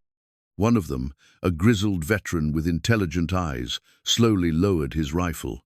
"I signed on to lean on miners and maybe rough up some claim jumpers," he said quietly. "Nobody said anything about hanging for murder." Cross's face contorted with rage as he realized his hired muscle was abandoning him. "You'll hang anyway if you let him leave here alive," he shouted. "He knows too much about all of us." But Bull shook his head, his expression remaining calm despite the tension crackling through the air. "I know nothing about you 3 except that you were hired under false pretenses. Walk away now, and you'll never see me again. Stay, and you'll be accessories to kidnapping and attempted murder when the marshal arrives." The mention of the marshal caused another shift in the dynamic, as Cross realized that Bull's calm confidence might be based on more than just bluff and bravado. "You're lying," Cross said, but uncertainty had crept into his voice. "You came alone. You always come alone." Bull smiled for the first time since entering the canyon, an expression that held no warmth but carried the satisfaction of a well-executed plan. "Did I?" he asked simply, and raised his lantern high above his head in an unmistakable signal. The deed to Cross's mine was hidden in a leather satchel beneath a pile of blankets near the campfire, exactly where Bull had expected to find it. As answering lantern signals flickered from the canyon rim above, Cross's remaining hired guns made their decision and melted away into the darkness, abandoning their employer to face the consequences of his crimes alone. Cross himself stood frozen beside the dying fire, his calculating mind finally grasping the full scope of the trap that Bull had carefully constructed. This wasn't the violent confrontation he had orchestrated, with Bull arriving in rage to be cut down by superior numbers. Instead, he faced something far more dangerous, the methodical application of justice by a man who had learned to channel his anger into purpose rather than destruction. "You always were too clever for your own good, Marcus," Cross said, his voice tight with the realization that his careful plans were unraveling. Just like your father. My father trusted you, Bull replied, moving slowly toward Clara while keeping his eyes fixed on Cross. He believed in partnership and friendship and honorable dealing. It cost him his life. Bull reached Clara's side and began working at the ropes that bound her to the tree, his massive hands surprisingly gentle as he freed her from her restraints. She was pale but unharmed, her dark eyes bright with relief, and something that might have been pride in the man he was choosing to become. I'm all right, she whispered as the ropes fell away. He didn't hurt me. I think he was saving me as leverage for whatever he planned to do to you. Bull nodded, helping Clara to her feet while maintaining his watch on Cross. The older man had retrieved a pistol from somewhere in his coat, but his hand was shaking slightly, whether from age, fear, or the recognition that his long career of calculated murder was finally coming to an end. You think this changes anything? Cross demanded, his voice rising with desperation. You think you can undo 15 years of what you've become? You're still a killer, Marcus. Still the monster your father's death made you. One act of mercy doesn't erase a lifetime of cruelty. The words were designed to wound, to undermine Bull's newfound resolve by forcing him to confront the weight of his past actions. And Bull felt them hit home, felt the familiar spiral of self-doubt and anger that had sustained his reputation for brutality. But then Clara's hand found his arm, her touch steady and reassuring in the flickering firelight. When he looked down at her, he saw not judgment or fear, but the same calm acceptance that had challenged him from their first meeting. He's wrong, she said quietly, her voice carrying clearly in the mountain air. You're not the same man who built his empire on fear. You're the man who carved a wooden horse for a frightened child. You're the man who paid for an injured worker's medical care. You're the man who chose law over vengeance when it would have been easier to simply kill. Bull felt something shift deep in his chest, a fundamental realignment of how he saw himself and his place in the world. Clara was right. Cross's accusations held no power over the man he was choosing to become. You killed my father for money, Bull said, his voice steady despite the emotion behind it. You destroyed my childhood and twisted me into something I was never meant to be, but that ends tonight. From his coat, Bull withdrew the legal documents he had prepared copies of Cross's criminal correspondence, witness statements from minors who had seen suspicious activities, and most importantly, a formal complaint filed with the Territorial Marshal's office that morning. Jeremiah Cross, Bull said formally, you are under citizen's arrest for the murder of Thomas Harrington and conspiracy to commit fraud in the territorial mining districts. You will be held for federal authorities and tried according to the law. Cross's laugh was bitter and filled with disbelief. You think they'll believe you? You think anyone cares about legal niceties when it comes to settling scores in mining country? This is the frontier, Marcus. We make our own justice out here. Maybe that was true once, Bull replied, but times are changing. Clara's school is part of that change. Law and civilization are coming to places like Half-Moon Gulch, and men like you are going to find that your time is running out. As if to emphasize his point, the sound of approaching horses echoed through the canyon as Jake Morrison and the other townsmen made their way down the treacherous trail toward the camp. Cross spun toward the sound, his pistol wavering between Bull and the approaching riders. This isn't over, Cross snarled, desperation replacing calculation in his voice. Even if they arrest me, even if they try me, there are other men like me, other opportunities. You can't protect everyone you care about forever. The threat was clear, and Bull felt the old rage stirring in response. For just a moment, he imagined how easy it would be to solve the problem permanently, to use his superior size and strength to silence Cross forever and eliminate any future threat to Clara or the community they were building. But then he thought about the wooden horse on his workbench, about the children in Clara's classroom, about the kind of man he wanted to be when this confrontation was over. The choice between law and lynch justice wasn't just about Cross, it was about the future of Half-Moon Gulch and the example he would set for the next generation. You're right, Bull said quietly, surprising both Cross and Clara with his admission.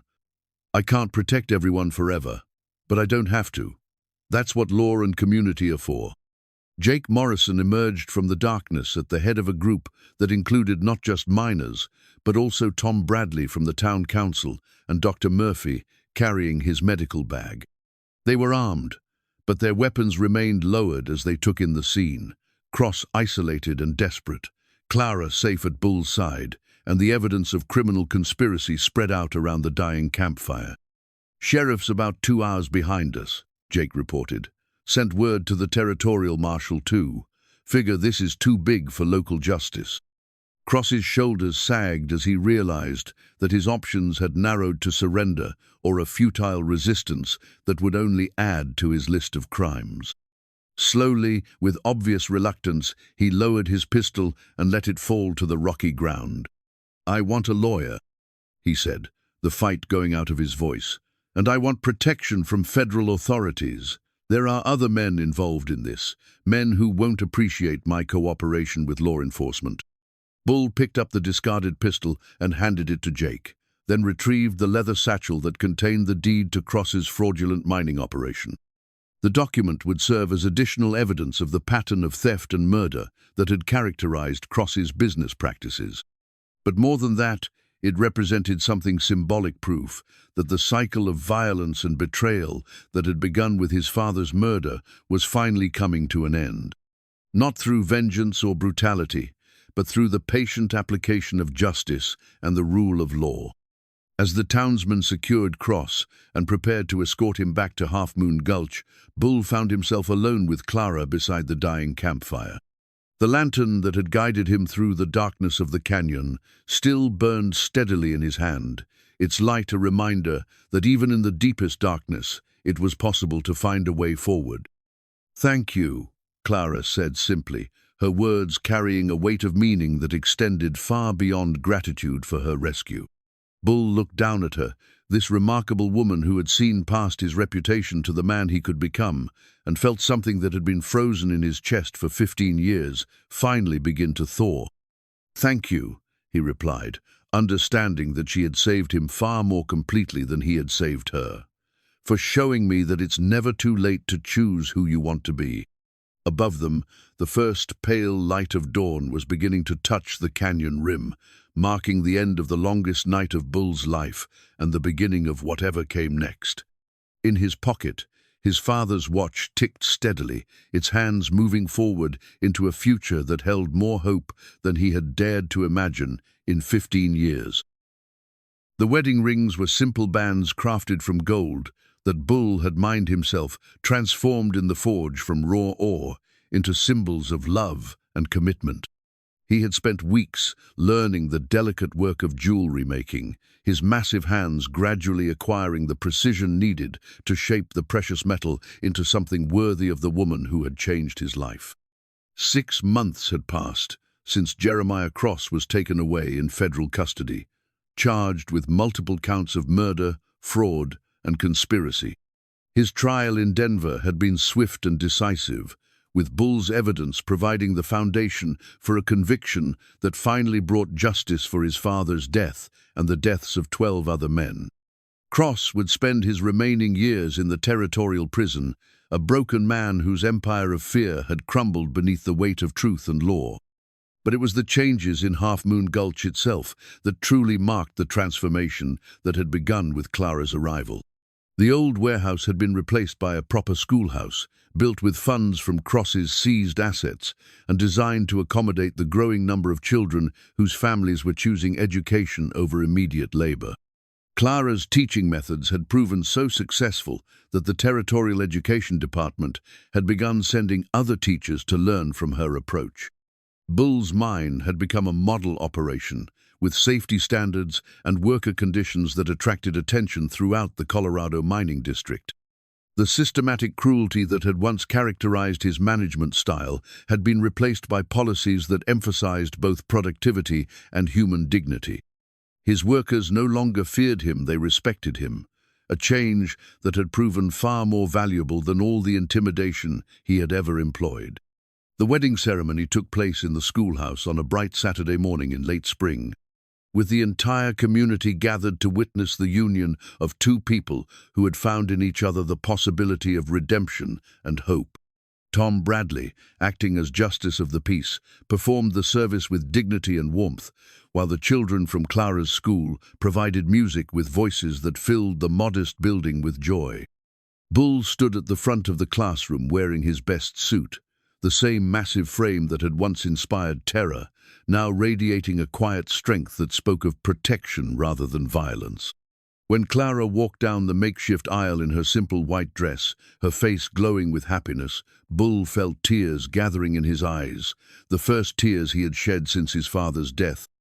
And these were tears of joy rather than grief. Do you, Marcus Harrington, take Clara Whitmore to be your wife, to love and protect and cherish for all the days of your life? Tom Bradley asked, his voice carrying clearly through the crowded room. I do, Bull replied, his deep voice steady despite the emotion that threatened to overwhelm him. With all my heart and soul, I do. When they exchanged the rings Bull had forged with his own hands, the gesture carried a significance that extended far beyond the simple words of the ceremony. These bands had been created from gold that Bull had extracted through honest labor, shaped by hands that had learned gentleness, and blessed by a community that had chosen to believe in the possibility of change. The reception that followed was held in the town square, with long tables laden with food contributed by every family in Half-Moon Gulch. Jake Morrison offered a toast that brought both laughter and tears, speaking of the transformation he had witnessed in both Bull and the entire community. Dr. Murphy shared stories of Bull's quiet generosity, while the children from Clara's school presented them with a collection of handmade gifts that demonstrated how much their teacher's marriage meant to the young lives she had touched. But it was Pete Kowalski who offered the most moving tribute, rising slowly from his chair with his still healing leg to address the crowd. A year ago, he said, his voice carrying across the square, I was afraid of Marcus Harrington. We all were. He was a hard man, living in a hard time, and he ruled this town through fear because that was the only way he knew. But then Miss Clara came along, and she saw something in him that none of the rest of us had the courage to see. She saw a man who was capable of becoming better than he had been. Pete paused, his eyes meeting Bull's across the crowd. Mr. Harrington saved my life when that tunnel collapsed, not because he had to, but because he chose to. He paid for my medical care and made sure my family didn't suffer while I recovered. That's not the action of a cruel man, that's the action of a leader who cares about his people. The applause that followed was warm and genuine, a recognition of the journey that Bull had traveled from darkness toward light. But it was Clara's smile, radiant with love and pride, that mattered most to the man who had once been known only as the giant who ruled through fear. As evening fell and the celebration wound down, Bull and Clara found themselves alone in the schoolhouse where their unlikely courtship had begun. The desks had been pushed aside for the ceremony, but the blackboard still bore the lessons that Clara had been teaching her, student simple words about kindness, courage, and the power of education to transform lives. Do you ever regret it? Bull asked softly, his arm around his new wife as they stood in the quiet classroom. Giving up your life in Boston to come to a place like this? Clara leaned against his solid warmth, her head resting on his chest, where she could hear the steady beating of the heart she had helped to heal. Never, she said simply. This is where I was meant to be. This is where we were meant to find each other. Bull looked around the schoolhouse, seeing not just a building, but a symbol of everything they had built together. Tomorrow, Clara would return to her teaching, guiding young minds toward futures that were brighter because of the foundation she provided. And Bull would return to his mine, leading men who followed him out of respect rather than fear. But tonight, they were simply Marcus and Clara Harrington, a giant of a man, and the gentle teacher who had shown him that true strength came not from the ability to destroy, but from the courage to create, to nurture, and to love. Outside the schoolhouse windows, Half-Moon Gulch settled into peaceful slumber under a canopy of stars. Children slept safely in their beds, dreaming of the lessons they would learn tomorrow. Miners rested easy, knowing they would face dangerous work under the leadership of a man who valued their lives. And in the hearts of everyone who called this small Colorado town home, there was a quiet satisfaction that came from witnessing the miracle of redemption, the transformation of a community through the power of love to change even the hardest hearts. The wooden horse that Bull had carved months earlier sat on Clara's desk, a simple toy that had become a symbol of the gentleness that lived within even the most unlikely souls. Beside it lay Clara's mother's Bible, still pressed with wildflowers that spoke of beauty persisting in harsh places. And in Bull's pocket, his father's watch ticked steadily onward, its hands marking not just the passage of time, but the promise of all the tomorrows yet to come. Some men are born with darkness in their hearts, and others become monsters through pain and loss. But a precious few discover that it's never too late to choose who they want to be, never too late to trade fear for love, and never too late to build something beautiful from the ashes of what came before. In Half-Moon Gulch, Colorado, in the year 1883, a giant cowboy and a gentle teacher had proven that redemption was possible for anyone brave enough to reach for it. And in the schoolhouse where it all began, their love story would continue to inspire generations of children who would grow up believing that even the hardest hearts could learn to be tender, and even the darkest souls could find their way to the light.